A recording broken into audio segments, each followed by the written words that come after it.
All right, folks. So we saw him in Vegas. He told us that we're going to win this thing and then we're going to have a proper party before he flew off, jetted off to Dubai to launch a new headquarters over there. And that's when he shared that they've spent $200 million battling the SEC.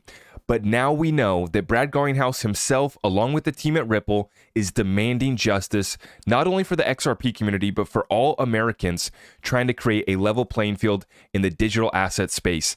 Now, this battle is just the tip of the spear. There's a lot that is being revealed here. And as we continue to say, let all truth be revealed, and we caught them all. And they're all getting caught in the cover-up, and we get to see who has been aligned with the corruption, with the crimes against humanity and the crimes against the XRP community. We're going to cover it all in this episode. Now, before I get started, today was a massive day, getting the Hinman emails, long awaited, fantastic to see. But we were expecting this price action, right? We were expecting a little excitement, maybe a little pump, and then that's what we saw this morning. I'm about to show you guys the sticks, but I wanted to make a statement real quick on the price action, folks. Folks want to see price action. They want to see XRP go up 10 cents today. They want to see XRP go to $1. And I know many of you guys want to see XRP go to 589. That's great. I'm right there with you. But today was not about price action. Today, and this whole battle, is about saving our country, okay? So I understand it's tough. I have sympathy. It's a recession. It's tough times out there. And we've been trying to put out as much information as we can to keep people tapped in so that they're prepared to ride out this recession, prepared to survive and thrive during these times, actually. But we knew it wasn't going to be easy. We know that they were going to put us through the ringer. Here we are 2.5 years later in this lawsuit, $200 million spent by Ripple, and we're still battling this thing out. But today was not about price action.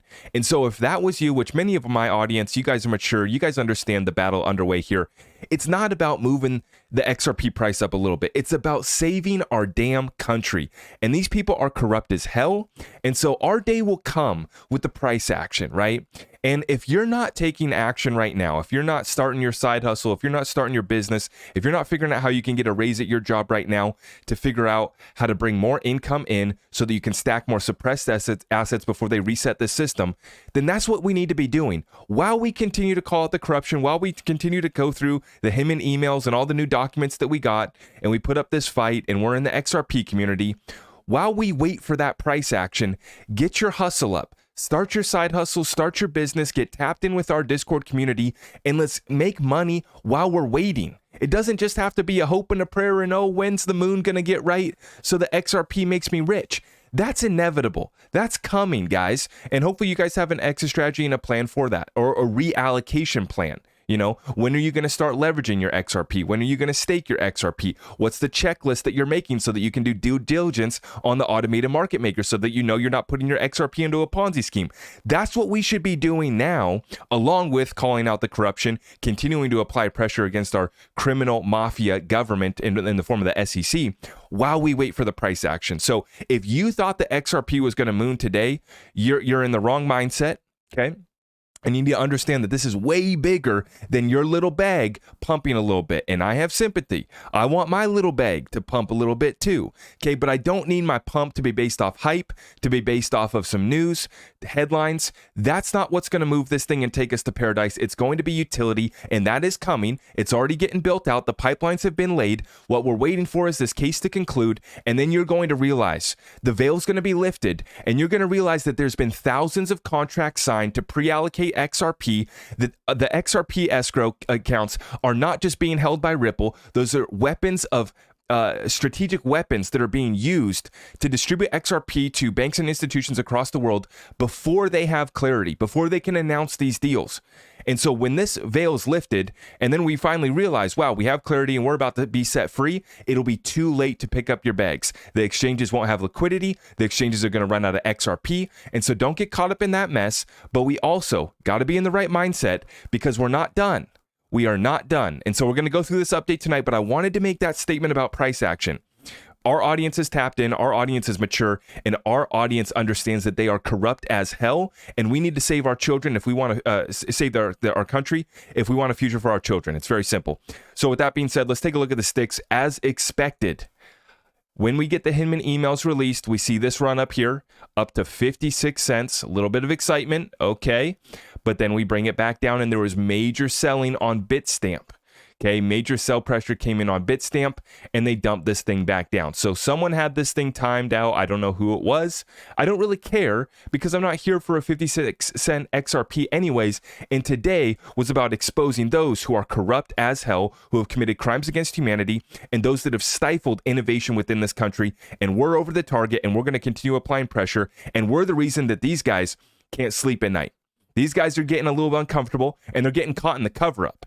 That's how we know that they're backed against the wall here, is they're getting caught in the cover up and they're making fools of themselves. But with that being said, let's get right on into it, folks. So we saw the run up, came back down, but today is about saving this country. Robert Kiyosaki breaks it down for us.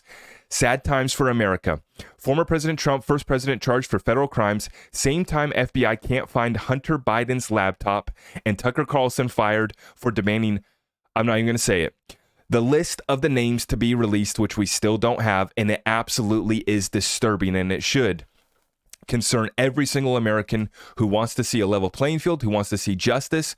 And as Trump said in his speech here tonight, the Department of Injustice that's being ran by Biden and this weaponized government against not only Trump, but against the American people. Now, whether you love Trump, whether you hate Trump, it doesn't matter. Whether you get offended by him or not, you should be upset about what's taking place in this country, because it is not, it is basically what we have here, folks. They know they don't have a case, but they're corrupt as hell and they're desperate. And so that's why they launched the attack against XRP. That's why they're trying to do everything they can to stop Trump, is because they're backed against the corner. They know they're getting exposed on every single level, and the elites are desperate. That's why they knew they didn't have a case, as it's been exposed in the Hinman emails. They knew that it was going to, cause chaos and confusion in the markets. And now I'm about to show you guys, they referred to it as the ether speech. They knew what they were doing. And a JP Morgan buddy of Will Hinman told him, just say it. Just say it. Because they were talking about not including Ethereum in the free pass speech. Not, making the speech about Ethereum. And the guy from JP Morgan says, just say it. I'm going to show you guys it all. But it all refers back to Mr. Trump, our former president, who's now being indicted on a bunch of BS. And as he said in the speech, you have serious violations of the law from all these previous presidents. And you had Hillary Clinton, you had, I'm not going to get into it. You guys understand where we're coming from, right? And it's all connected. And it doesn't matter what your opinion is on Trump. Doesn't matter. Doesn't matter if he offends you or not. Doesn't matter if you're going to vote for him or not. This is not what this country is about. And we got to fix it. And yes, I'm going to continue talking about it. I'm not going to stick to crypto, okay? I'm going to stick to taking advantage of the greatest transfer of wealth in world history, and that's understanding how this is going to play out historically. And so as I've been saying, and as I'm going to continue to say, the only way that he doesn't come back into power is if they stop this country from having an election in 2024, which now you guys are seeing what they're warning about, right? With China. China's going to hack us, right? China's going to hack us, a little cyber attack. They're going to take us down. The only way they stop this guy from steamrolling back into the White House is if they don't have an election next year. And I'll just leave it at that, okay? But let's save our country and let's get right on into the crypto update, folks. Appreciate all of you guys for tuning in here tonight. Let's get it. Okay, so starting off here, folks, they are admitting it, and this is how you know it's getting bad. You have Janet No Telling Yellen is admitting to this fact right here, that we should expect a slow decline in dollars as a reserve currency. And I still get a bunch of people that think that, the dollar's not going away and this and that. And I agree, the dollar's not going away. We will still always use something that is represented as USD, whether it's from the Treasury, whether it's from the Fed, whether it's a reset currency, whether that reset takes place this year, next year. It is inevitable. Because we have a debt crisis, a liquidity crisis, and a currency crisis, and you're seeing countries around the world dropping our dollar. And people laugh when I share articles like this because they think that it's just tiny little irrelevant countries that don't matter. That's absolutely not true. All of these countries, one by one, do matter. And they might not be able to take us over individually, but together, financially, they are making a difference right here. And so Africa says bye to the US dollar. The president of Kenya, Williams Ruto, urges African nations to dump the US dollar under tumultuous applause. With every nation that rejects USD as a reserve currency, the US government will pay a higher price for printing money, i.e. inflation. And so as they're trying to fight inflation, you're seeing the rest of the world is dumping the dollars What the Fed did by raising interest rates at the fastest pace ever is they actually hurt many other countries because they held our bonds, they held our dollars, and pegged against the dollar, their countries' dollar currencies were weak. And actually, some of them have already had to be reset. You guys have seen that, right? And so these countries have been forced to move against the dollar. They're doing so simultaneously across the world. And it's not just little countries. It's not just Zimbabwe. It's not just Kenya, right? They're all dumping the dollar. They're all stacking gold. Some of them are launching digital currencies backed by gold, right? And so you are seeing what Janet Yellen just admitted to is that we're going to see a slow decline in dollar as a reserve currency. Now, is that the same statement as transitory inflation? Slow decline? Because when I get words like that, statements like that made from these folks who do the political dance when they're speaking, right? What that means to me is that we're seeing an accelerated, rapid decline in the US dollar as a reserve currency status, and most Americans are asleep. Most Americans don't have a clue what we're even talking about, right? They watch the football game. I guess I didn't even know that the NBA finals were happening. Somebody told me that the finals were last night. I was like, I didn't even know basketball season's going on right now, right?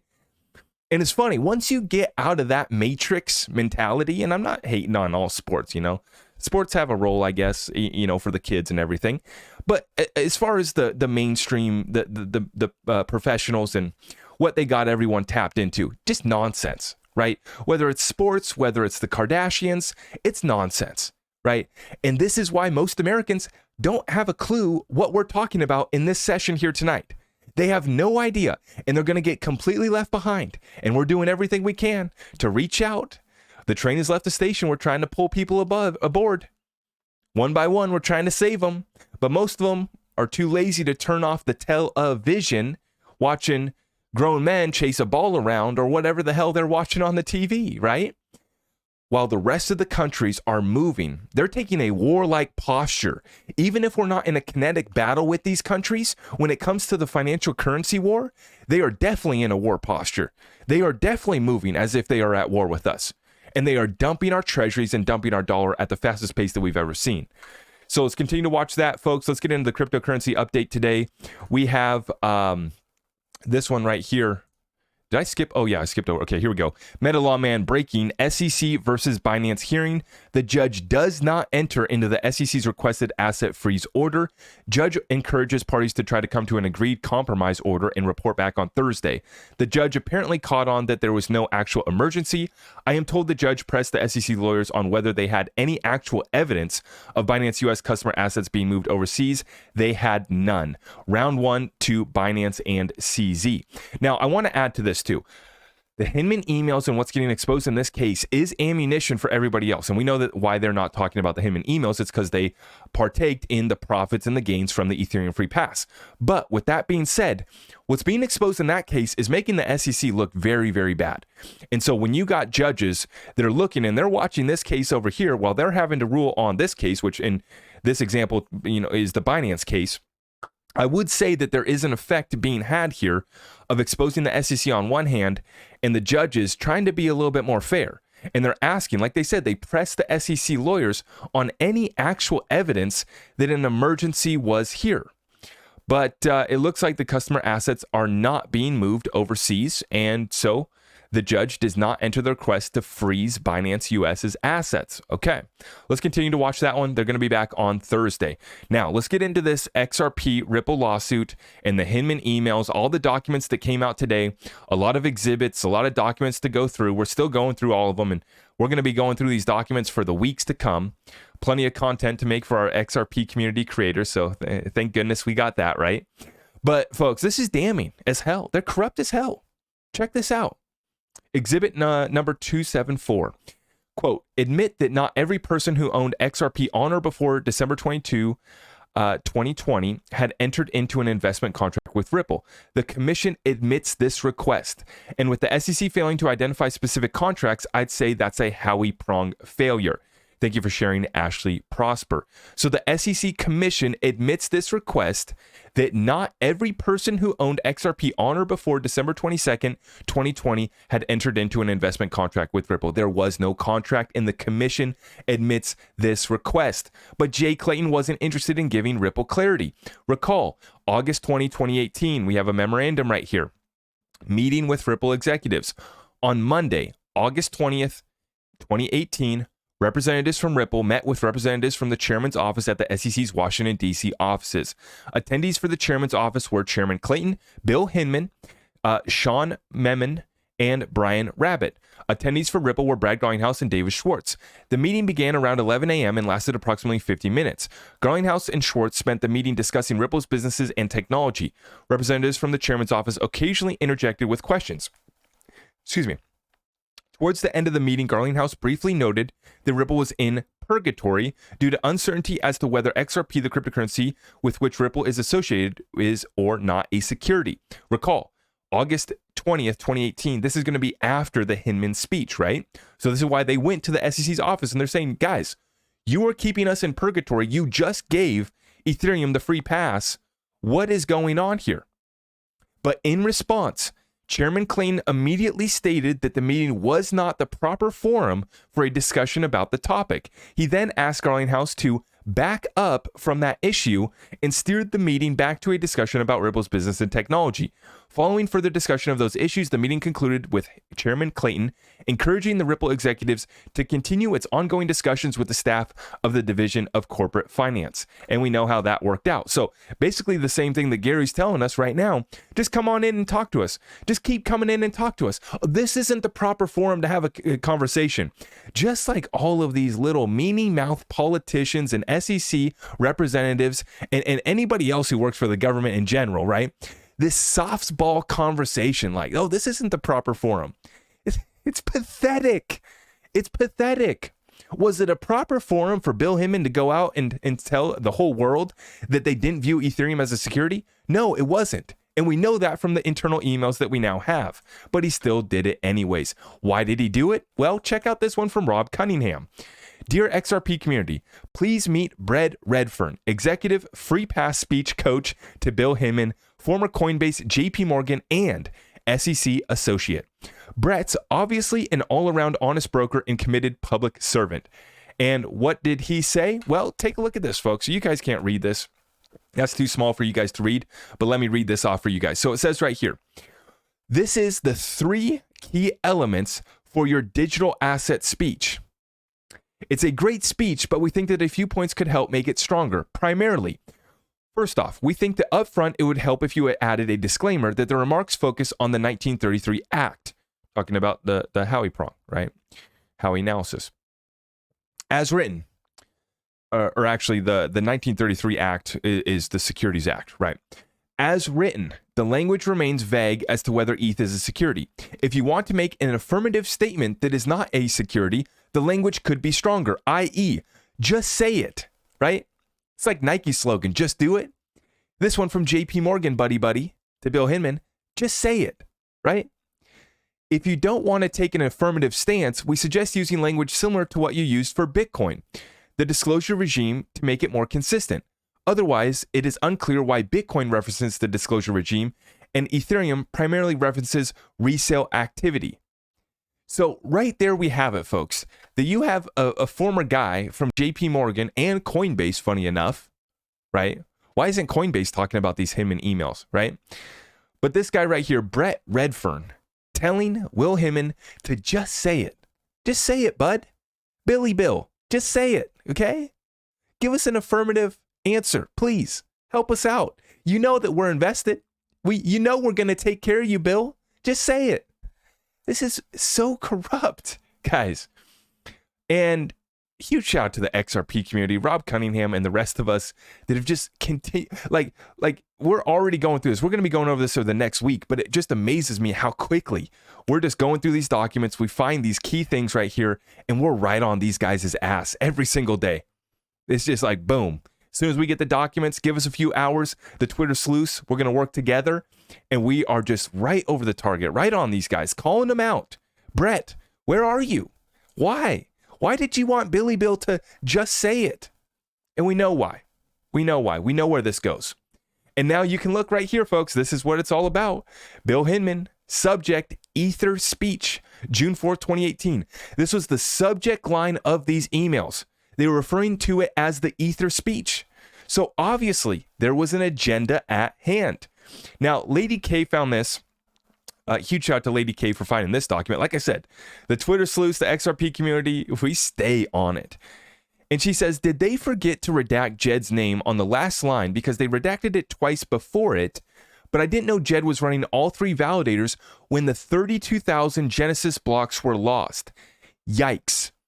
So now, folks, it looks like we got proof. And a lot of people have asked me about this. And I couldn't find much information on this. I was trying to get an answer myself too. Because many of you guys know that there was 32,000 missing Genesis blocks on the XRP ledger. And to our knowledge, we didn't know what happened to them, where they went, what's going on with those. But in this exhibit right here, we see that I think this is David's deposition right here. And let me read this off to you guys. And it says, and who operated or ran those validators back then? My recollection is that until the incident with the lost ledgers blacked out, we don't know who that is, but it looks like Jed, right? That can't be a big name, okay? Jed ran them exclusively. From his home? Well, he operated them from wherever they were. The validators themselves, I believe they were running on an Amazon infrastructure. And the loss of some of the blocks caused they changed in that, I guess. Is that what you're saying? Yes. And what happened after that? After the incident with the lost blocks, at first we didn't know. We didn't know what had happened, so Jed asked me to investigate. And in order to do that, I needed access to those validators. Prior to that, I didn't have any role. I'm not even positive I knew that they were there. I might have, I might not have. At that point, it became important that I look at the infrastructure. What had happened just briefly? All 3 of the validators that Jed was running at the time were built substantially the same way. They were on the same infrastructure and they all ran out of disk space at roughly the same time. Of the software at that point didn't have any safeties to handle that in the same way. So there was a data relationship between data was lost. Okay. So apparently the missing Genesis blocks, the 32,000 missing Genesis blocks, was when Jed was running all 3 validators on the XRP ledger. And that's when they went missing. Just like when Jed was in control of Mt. Gox, or shortly after he left, is when the big hack happened there as well, right? The story with Jed McCaleb goes so deep, and I don't know how much we're all going to find out about Jed, about what happened with these blocks, about what happened with Mt. Gox, there's going to be documentaries about this story forever. But I don't know how much is going to get exposed from these. It looks like there was an error made and they forgot to black out Jed's name because earlier it looks like they're referring to Jed. They blacked it out twice, and then you guys see his name down there below. So tons of information is coming out from the documents that got dropped today. We're still combing through it, but that was a key finding there by Lady K. Huge shout out to her. Now we continue on. Cowboy Crypto. Brad Garlinghouse. This is the statement here from Brad, and this is, like I said, this is why we titled this episode, Brad Garlinghouse Demanding Justice. Brad Garlinghouse is willing to further delay his victory to ensure his emphatic and definitive... Brad Garlinghouse is willing to further delay his victory to ensure his is emphatic and definitive. To facilitate this, he demanded the disclosure of internal SEC emails, which includes a report from one of the commissioner's lawyers, Hinman. The email suggests that there are reasonable grounds that believe that XRP is not satisfying all of the elements of the Howey test and therefore does not classify as a security. So folks, what we see here is that Mr. Brad Garlinghouse himself and the team at Ripple, they want to ensure that their victory is emphatic and definitive. And to that point, to facilitate this, they demanded the disclosure of the internal SEC emails. Now recall, folks, they could have already settled this thing up. I'm sure that they could have, right? But it is my opinion, with what has come out now and with this statement right here, that Mr. Brad Garlinghouse and the team at Ripple, they wanted to make sure that they were going to get this outright win, clarity for XRP. They wanted the whole XRP community to be vindicated, and they wanted to demand justice, because I believe that deep down inside, these guys know and see what is taking place in America, and they know what's wrong. And they know that this case is bigger than just XRP. And like I said in this morning's update, what comes out from this is the fair notice defense comes even stronger. And Ripple could go all the way if they wanted to and try to fight for the outright victory. I'm still not outruling a settlement after, the summary judgment ruling comes out. They still could settle this thing up. But it is clear now that they wanted these emails to get out. They wanted the community to know that there's more to investigate here. They wanted our congressmen and women who are supposed to be representing us and holding the SEC accountable to have ammunition to go after, to realize that they need to shine the light a little bit further down that rabbit hole. Go take a look. There is something there. There's a huge, massive fire behind that smoke. And so I want to give a huge shout out to Brad Garlinghouse, to the team at Ripple, to the lawyers who have continued to press on.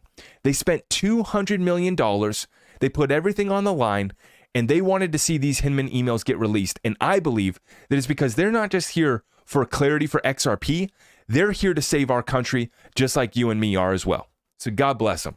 Now, with that being said, let's continue on to those that want to cover up for those Wall Street buddies, Charles Gasparino being one of the worst. And it's just a joke to him. It's fascinating stuff, he says. Just fascinating stuff. And this is in regards to the video that was put out here. Stuart had already shared. Ripple team put out this video, the full summary, breakdown, and timeline of the Hinman email. In Charles' response, he says, fascinating stuff.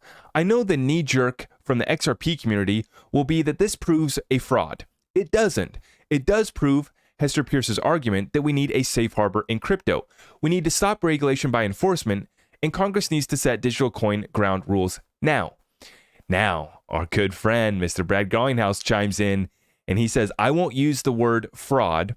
I'm not a lawyer, and I don't know the precise legal threshold, but I think we can all agree that our government should act with integrity. Amen. Amen. Exactly to my point. Brad Garlinghouse is not just here for XRP clarity. He's here to make sure that our government acts with integrity.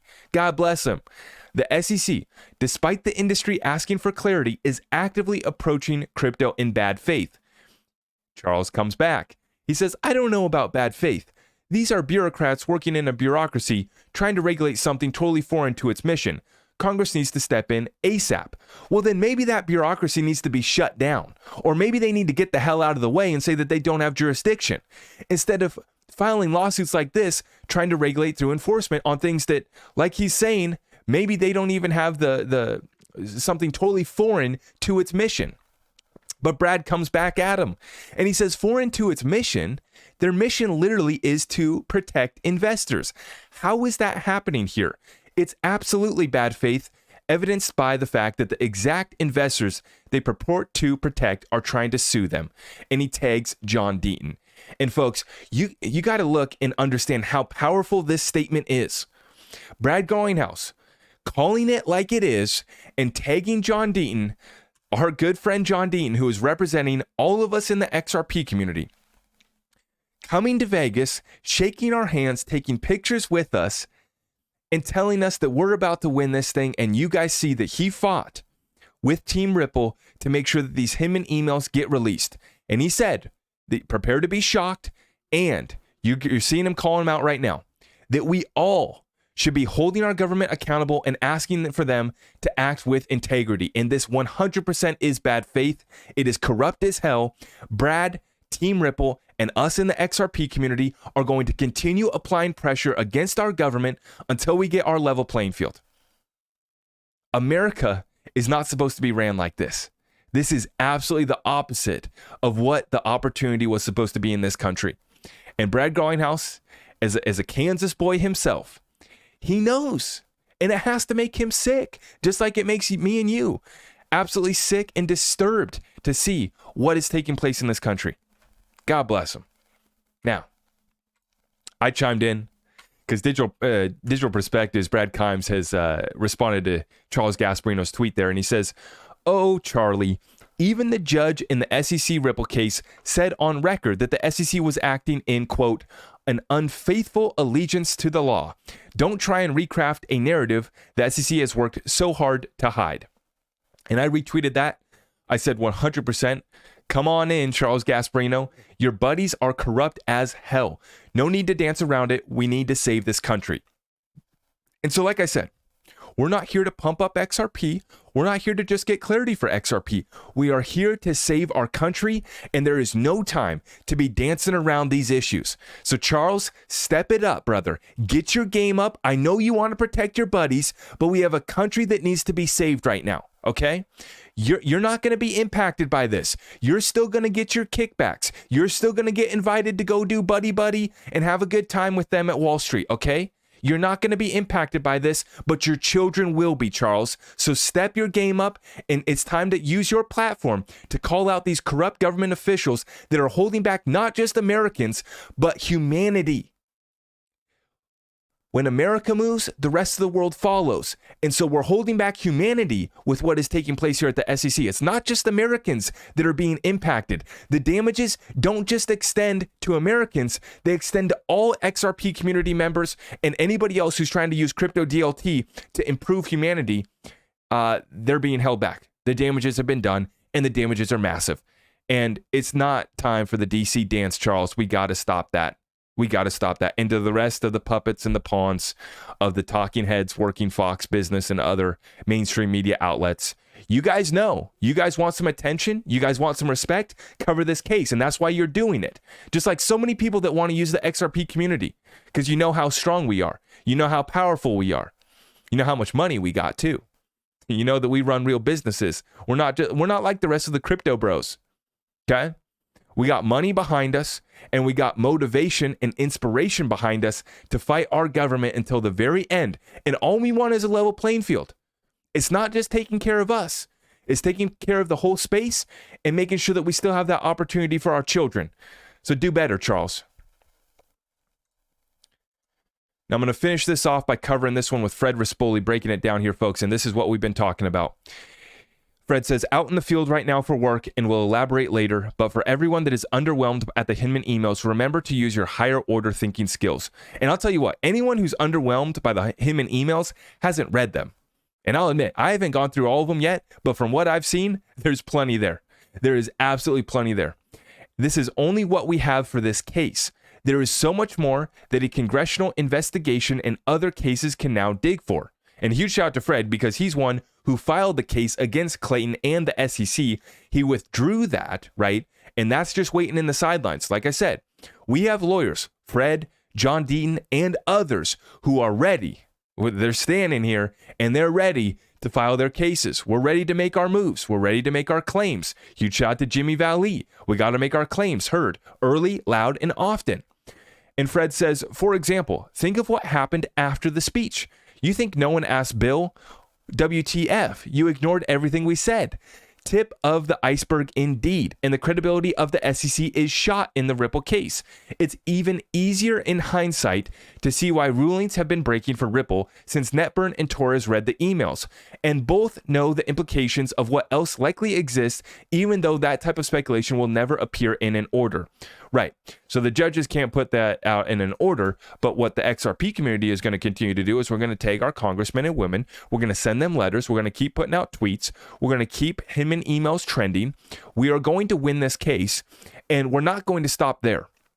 And the worst thing for these folks is going to be when we do win this case, when we do make a little bit of money off this XRP, and we have even more ammunition to go after these folks. Because I'll tell you, for me and for the people in my community, the people that I talked to in my Discord, the people that I went and shook hands with in Vegas, we're not done with XRP pumping to $10 and $20, or it goes to $100 and we're rich.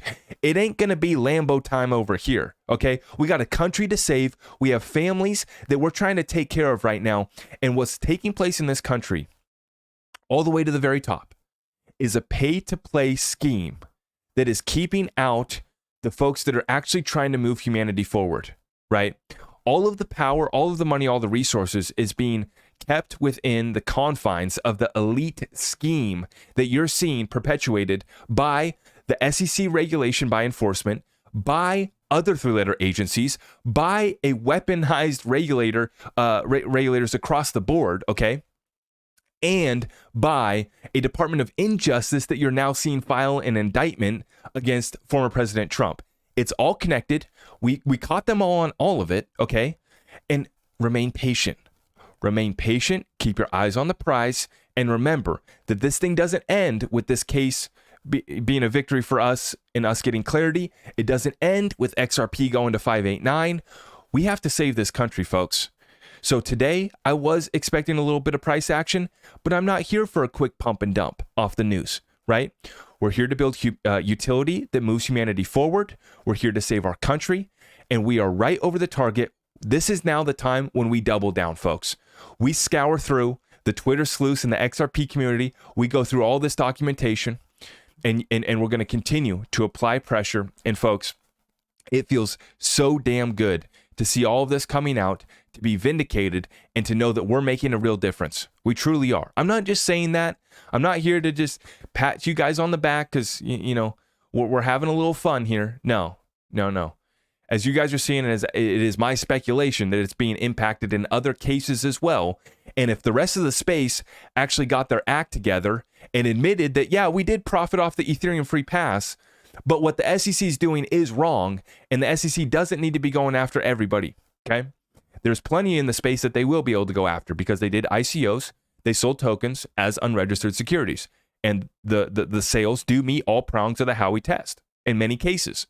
So yes, the SEC has plenty, and they have 70 years of case law to work with. That's fine. That's what you guys were tasked to do, to protect investors, okay? But folks, like I said, I'm tired of seeing the DC dance. I'm tired of seeing that political talk. We need to, continue to call in, continue to write in. I was listening to the Financial Services Committee hearing today, and there was some, actually, I forgot to pull up this clip. There was a congressman, and he pulled away from the conversation because he was talking about ransomware. How can we address ransomware and this and that?